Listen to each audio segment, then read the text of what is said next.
अस्सलामुअलैकुम वरहमतुल्लाहि वबरकातुहू। जनाब हज़रात, नूर हसन रज़वी नेटवर्क को ज़रूर सब्सक्राइब करें ताकि आने वाला हर वीडियो आपके पास पहुंच सके और देवबंदियों का ओरिजिनल और बदनुमा चेहरा आपके सामने आ जाए।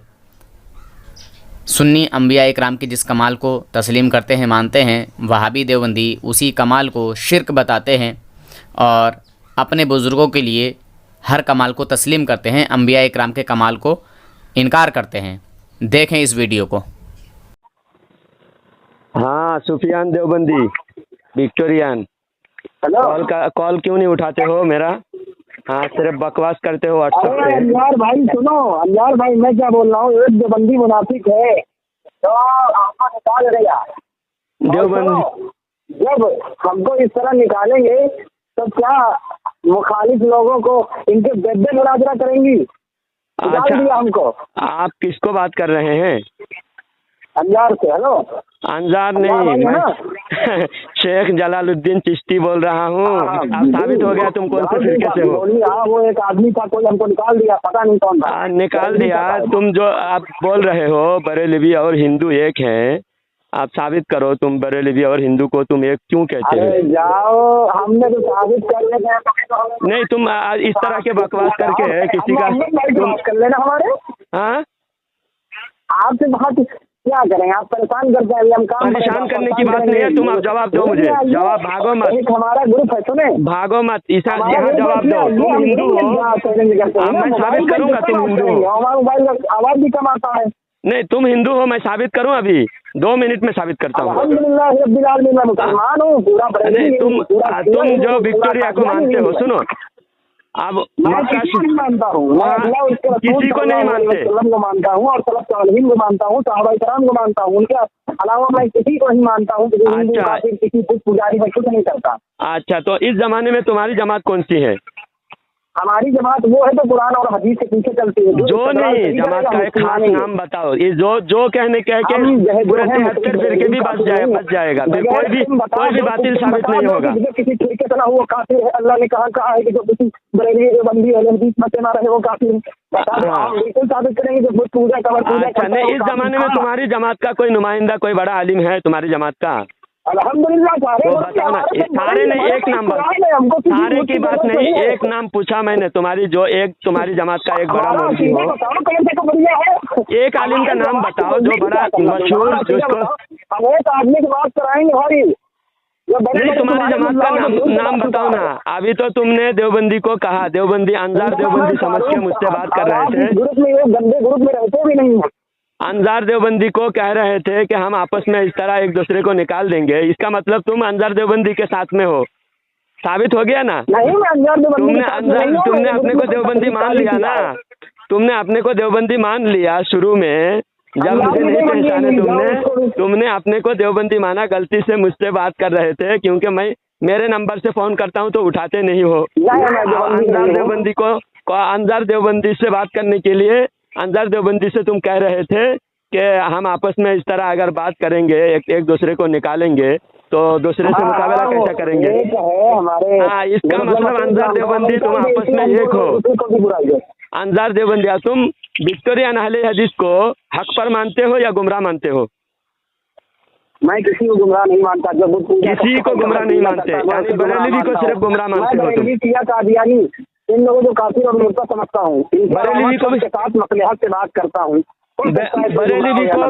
बरेलवी को क्या समझते हो तुम? मैं मुशरिक मानता हूँ। मैं अपने खानदान मुशरिक मानते हो? मुशरिक मानता हूँ, नमाज नहीं पढ़ता। अच्छा, शिरक की तारीफ करो। एक की तारीफ हमने कितनी बार आपको की है? आप नहीं, कभी नहीं की है तुमने। हर बार तुमने भागा, कॉल कट करके भागा। कभी भी तुमने शिरक की तारीफ नहीं की। तुम्हारे रिकॉर्डिंग भी यूट्यूब पे डाला, उसमें तुमने जवाब देने के बजाय इधर उधर भागने लगे और फोन कट करके तुम इख्तियार किए। तुमने कहा कि मैं तहकीक करूंगा। मैंने हदीस भी पेश किया था, फिर हदीस भेजने के बाद भी तुम उस हदीस का कोई जवाब नहीं दिए। आज तुमने व्हाट्सएप ग्रुप में बकवास कर रहे थे, इसलिए तुमको पकड़ने के लिए तुमको मैं किसी और के नंबर से कॉल कराया। अब तुम फंस चुके हो।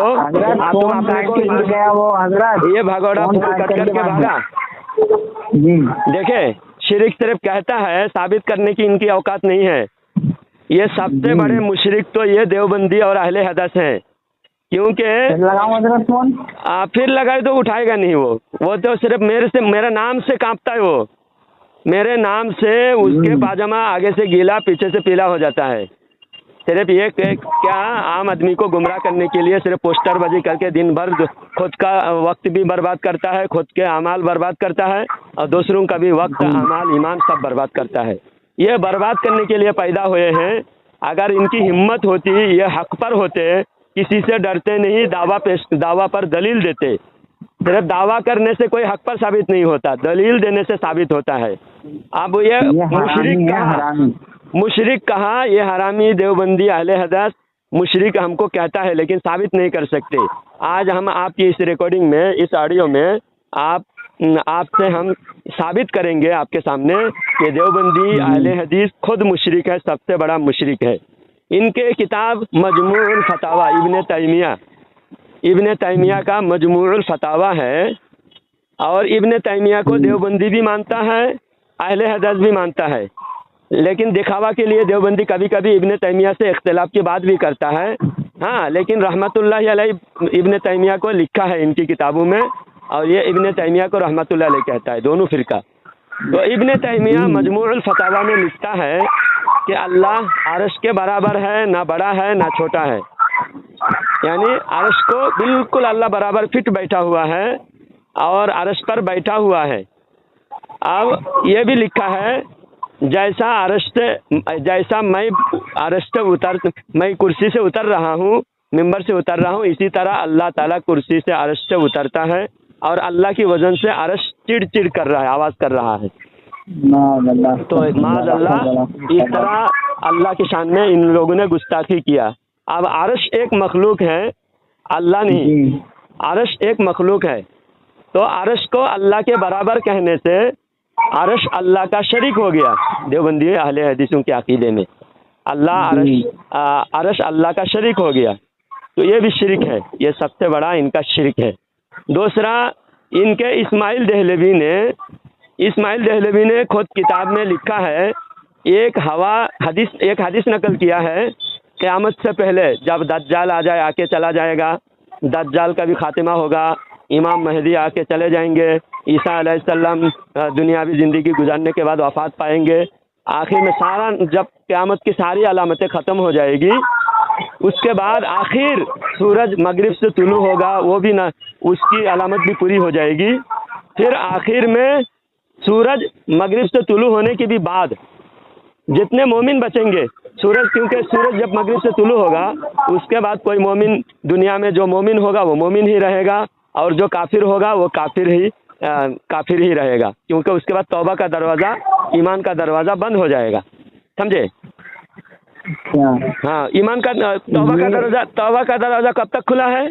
जब तक सूरज मगरिब से तुलू ना हो, उस वक्त तक तौबा का दरवाज़ा खुला है। हाँ, जब तौबा का दरवाज़ा भी बंद हो जाएगा, उसके बाद मोमिन रहेगा, काफिर रहेगा। फिर अचानक एक ठंडी हवा आएगी, उसके बाद सारे मोमिन खत्म, उस ठंडी हवा से सारे मोमिन, सारी दुनिया के जितने मोमिन मुसलमान हैं सब खत्म हो जाएंगे। ये हदीस इस्माइल देहलवी ने तक़वियतुल ईमान में नकल किया है। ये हदीस नकल करने के बाद उसने लिखा है कि वो हवा चल चुकी, वो हवा क्या हो गया? अब वो हदीस में वो हवा चल चुकी है। अब वो हवा चलने के बाद सारे के सारे का मोमिन ख़त्म हो गए, सब काफिर हो गए, क्योंकि वो हवा चलने के बाद क्या होगा, सारे मोमिन को बुखार आ जाएगा, सब एक साथ ख़त्म हो जाएंगे। क्योंकि क़यामत एक अजाब है, अजाब काफिरों पर आता है, मोमिन पर नहीं आता। हाँ, तो क़यामत भी एक अजाब है, तो क़यामत काफिरों पर आएगा, मोमिन पर नहीं आएगा। तो वो हवा चल चुकी, क्योंकि वो हवा जब चलेगी सारे मोमिन ख़त्म हो जाएंगे, उसके बाद कोई मोमिन दोबारा पैदा नहीं होगा और कोई मोमिन बचेगा नहीं। अब इस्माइल देहलवी ये बोलकर खुद को भी काफिर कह दिया, क्योंकि वो हवा चलने के बाद जो बचा वो कोई मोमिन नहीं बचेगा। समझे? क्योंकि वो हवा जब चलेगी, हाँ, वो हवा चलते, हमारे नज़दीक क्या है, ईसा अलैहिस्सलाम आने के बाद वो हवा चलेगी। इमाम महदी आने के बाद, ईसा अलैहिस्सलाम आने के बाद, सूरज मगरिब से तुलू होने के बाद अभी ये सब हुआ कि नहीं हुआ? अभी कुछ भी नहीं हुआ इनमें से, जैसा वो जानवर नहीं हुआ, तो इसलिए ये हवा नहीं चली अभी। क़यामत से पहले जब सिर्फ 7 मुसलमान बचेंगे आखिर में, और वो हवा चलने के बाद 7 मुसलमानों का वफात हो जाएगा, तब जो है क़यामत आएगी। लेकिन इस्माइल देहलवी लिखे हैं वो हवा चल चुकी। अब वो हवा चलने के बाद सारे देवबंदी काफिर जो बचे हैं अभी, वो हवा चलने के बाद बचे ना, क्योंकि इस्माइल देहलवी तो कह रहे हवा चल चुकी। वो हवा चलने के बाद जो भी बचे दुनिया में इस्माइल देहलवी के फतवे से, हाँ वो खुद भी तो नहीं बचा अपने फतवे से, वो अपने फतवे से खुद भी नहीं बचा, वो खुद भी काफिर हुआ, सारे देवबंदी सारी दुनिया के सब काफिर हो गए। अब दुनिया में कोई बचा नहीं मोमिन देवबंदियों के फतवे से। तो ये काफिर व मुशरिक खुद है। और इनके किताब में लिखा हुआ है कि इल्म मुहीत ज़मीन का फ़ख्र आलम सल्लल्लाहु अलैहि वसल्लम के लिए साबित करना शिरक नहीं तो कौन सा ईमान का हिस्सा है? फ़ख्र आलम सल्लल्लाहु अलैहि वसल्लम के लिए कौन सा नस्ल कती है? शैतान मलाकुल मौत के लिए नस्ल साबित है। शैतान मलाकुल मौत का इल्म साबित है और नबी का इल्म साबित नहीं है। नबी का इल्म साबित नहीं है। अगर शैतान के लिए मान रहा है तो शिरक नहीं होता, नबी के लिए माने तो शिरक होता है।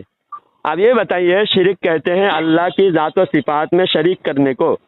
हाँ, अल्लाह की ज़ात व सिफ़ात में नबी भी शरीक नहीं हो सकते, समझे? शरीक नहीं हो सकते। अब जब नबी शरीक नहीं हो सकते तो शैतान शरीक हो सकते क्या अल्लाह की ज़ात व सिफ़ात में? कैसे हो सकता है? शैतान इनके नज़दीक क्या है? शैतान अल्लाह की ज़ात व सिफ़ात में शरीक है, क्योंकि जो सिफ़ात नबी के लिए मानना ये लोग शिरक कहते हैं। तो शिरक जब ही होगा जब किसी के लिए भी मानना शिरक होगा। किसी के लिए भी मानना, जब अल्लाह की सिफत है तो किसी मोमिन को भी नहीं हो सकता, नबी को भी नहीं हो सकता, फरिश्ते को भी नहीं हो सकता, शैतान को भी नहीं हो सकता ना। अब नबी से कितनी दुश्मनी है और शैतान से इनको कितनी मोहब्बत है कि ये नबी की सिफात नबी के लिए तो मान नहीं रहा है, शैतान के लिए मान रहा है, इब्लीस के लिए मान रहा है, इब्लीस के लिए मान रहा है ना इब्लीस। पर हजरत एक चीज बताऊं मैं, ये देवबंदी वहाबी कादियानी जितने भी है ना, ये सब हराम की औलाद है, ये हराम के नुस्खे से पैदा है। इसीलिए वो जायज हो ही नहीं सकता जो आका की शान में गुस्ताख कर सकता है। जी बेशक बेशक, कुरान की शान में गुस्ताखी करे तो पक्का हरामी है। और क्या बोलते हैं, ये तो कुरान शरीफ से भी साबित है। और ये जितने भी हैं देवबंदी और वहाबी, ये सब की सब जो है हराम की औलाद है। और अशरफ अली कुरान में हराम की जना की पैदावार कहेंगे तो ये लोग समझेंगे गाली दे रहा है, लेकिन कुरान की आयत में अल्लाह ताला ने नबी के गुस्ताख को वलीद बिन मुगीरा के बारे में अल्लाह ने कुरान में फरमा दिया। सूरह कलम अल्लाह ताला ने फरमा दिया उतुल्लिम बादा ज़ालिका ज़नीम, यानी उसके 10 बुराई बयान किया अल्लाह ताला ने। उसका एक बुराई ये भी है कि वो असल में खता, यानी वो अपने बाप का नहीं है, जिना की पैदावार है, जनीम। हाँ, तो ये सब उसी की तो औलादे हैं, इसलिए गुस्ताखी। और उसमें लिखा हुआ है तफसीर में कि जो भी नबी के शान में गुस्ताखी करेगा उसका ऐसा ही होगा, वो असल का नहीं होगा। और ना असल बाप का जो पैदावार होता है वो कभी नबी के शान में गुस्ताखी नहीं कर सकता। वो अशरफ अली थानी जो था वो हरामी तो था, तभी तो उसने गुस्ताखी करी, तभी तो उसने अंग्रेज के हाथ। उसकी किताब से अशरफ अली थानवी का अशरफुस थवाने है किताब। हाँ, उसके अंदर उसके पैदाइश का वाकया बताया कि उसके बाप को खारिश की बीमारी थी। हाँ, तो वो बीमारी से बहुत परेशान था। मैं एक हकीम के पास गया दवाई लेने के लिए। हकीम ने कहा कि इस बीमारी का एक दवा है, वो दवाई अगर आप खाओगे तो आपको औलाद पैदा करने की सलाहियत आपका ख़त्म हो जाएगा, आप नामर्द हो जाओगे, लेकिन आपकी खारिश की बीमारी दूर होगी। ये अशरफुस थवाने के पहले नंबर पेज में है। हाँ, एकदम पहले शुरू में अशरफ अली थानवी के पैदाइश का वाकया है। उसमें लिखा हुआ है कि जब वो हकीम ने अशरफ अली थानवी के बाप को कहा कि ये खारिश की जो बीमारी है, ये बीमारी आपका दूर हो जाएगा, इलाज हो जाएगा, लेकिन आप बाप बनने की सलाहियत आपका ख़त्म हो जाएगा। तो वो इतना परेशान था बीमारी से, तो कहा कि चलो औलाद बाद में बनना, औलाद होना या नहीं होना बाद में देखा जाएगा, आप पहले तो बीमारी जान बचाना पहला काम है। जान बची तो दुनिया लाखों नेमत हासिल हो सकती है, जान पहले बचा लेते हैं, ये कहकर वो दवाई खा ली। अब ये देवबंदियों का अकीदा है कि असबाब के जरिए से हर चीज़ होता है, फौकल असबाब कोई कुछ नहीं होता, असबाब के बगैर कोई चीज़ हो नहीं सकता। हाँ, तो अपने बाप को बचाने के लिए तो कुछ भी कर देंगे, पर वो रहेगा हरामी की हरामी। बात ये सुन लीजिए, औलाद के जब औलाद का ताकत खत्म हो गया था बाप को, वो दवाई खाने से तो खत्म हो गया था, तो फिर अशरफ अली किसके पैदावार है? फिर अपने बाप तो खारिज की दवाई खा के खत्म कर दिया था औलाद पैदा करने की सलाहियत। तो थानवी इससे खुद हरामी साबित हो रहा है। और खुद थानवी के मामू ने अपने आप को हरामी साबित कर रहा है।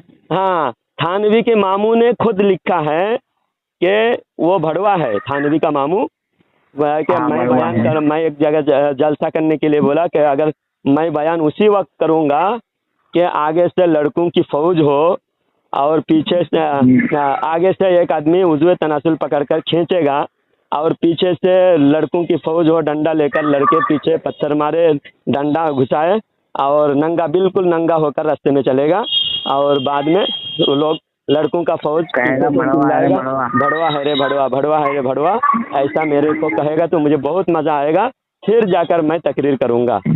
ऐसा अशरफ अली थानवी के मामू कहता था।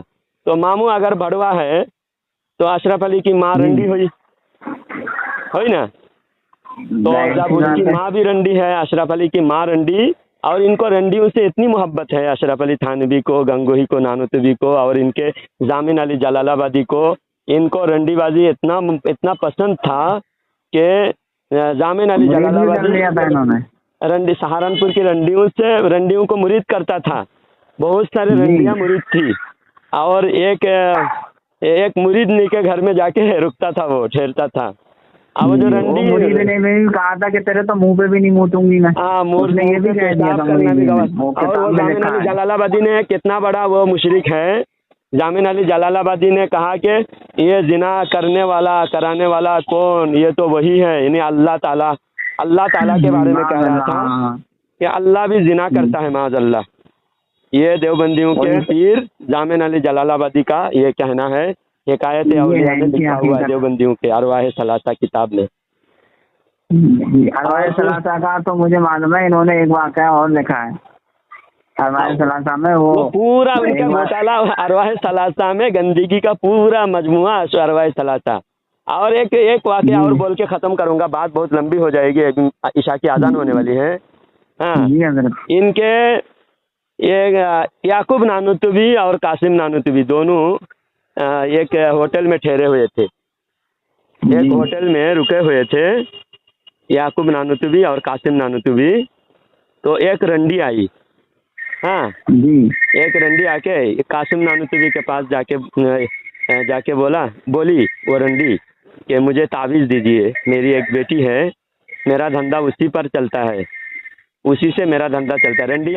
रंडी का धंधा, वो बुढ़ी उम्र उसकी ज़्यादा हो चुकी थी पहले, वो अब उसको लोग पसंद नहीं, लाइक नहीं कर रहे थे लोग। अब लोग जो है जवान छोकरी को चाहते हैं ना लोग। तो अशरफ अली कासिम नानोतवी के पास वो रंडी आकर बोली कि मुझे एक तावीज़ दो, मेरी बेटी बीमार है और मेरा धंधा उसी पर है, उसी से मेरा रोज़ी मिलती है।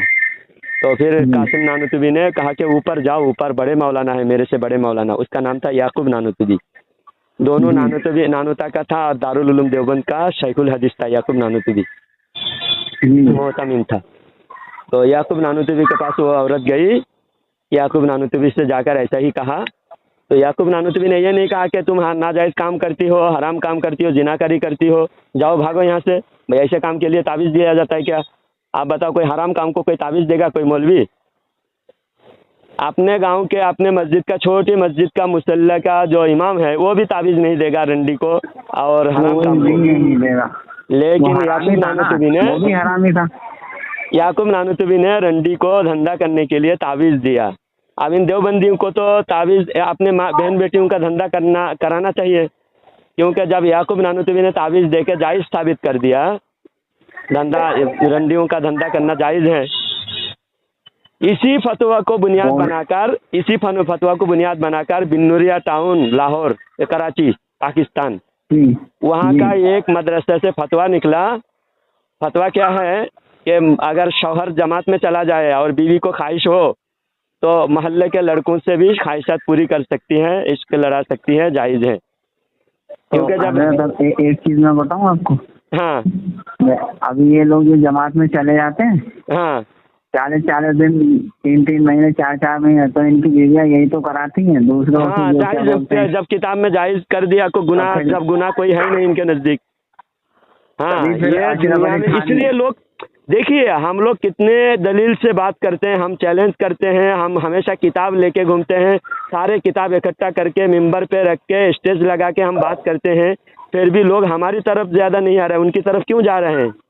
वहाँ जमात में, मस्जिदों में ये मस्जिद नापाक करते हैं, ये लोग लड़कों से अपनी हाजत पूरी करते हैं, अपनी ख्वाहिश पूरी करते हैं, और इनकी बेटियाँ, इनकी बीवियाँ, हाँ, इनकी एक वीडियो मेरे पास आई थी। ये लोग पता है बच्चों के, मदरसों के बच्चों के साथ जो है बदतमीजी कर रहे थे देवबंदी मौलवी। हाँ, वो तो बच्चे क्या, इनके बड़े बड़े बुढ़े लोग, इनका एक बुढ़ा मौलवी है पाकिस्तान का, और इनके इंडिया का भी एक बुढ़ा मौलवी, वो इसका था गुजरात के हाथोड़ की कोई हासोट नाम का एक गुजरात का एक इलाका है, वहाँ का एक मस्जिद मदरसा का ये बहुत बदनाम हो चुका था। पुलिस गिरफ्तार करके उसको जेल के सलाखों के पीछे डाल दिया है। और इनके दूसरा एक मौलवी अभी फिलहाल गिरफ्तार हुआ है। उस जिस लड़के से बदतमीजी किया था, उस लड़का ने खुदकुशी करने का जब धमकी दिया, फिर पुलिस, बहुत पैसा वाला है ना, देवबंदी पैसा वाले, सऊदी का ज़कात फितरा का पैसा लाते हैं, उसी पैसे से अय्याशी करते हैं। हाँ, तो इसलिए इनके ऊपर FIR भी पुलिस नहीं कर रहे थे। बाद में जब वो लड़का ने खुदकुशी करने की धमकी दी, लड़का ने धमकी दी, फिर जाके पुलिस ने उस मौलवी को गिरफ्तार किया, और उसका फोटो, उसका वीडियो भी वायरल हुआ है। वो एकदम हाथ से वो जो क्या बोलते हैं जलक जो होता है वो करवा रहा था। जलक का मतलब समझते हैं? जलक किसे कहते हैं जानते हैं?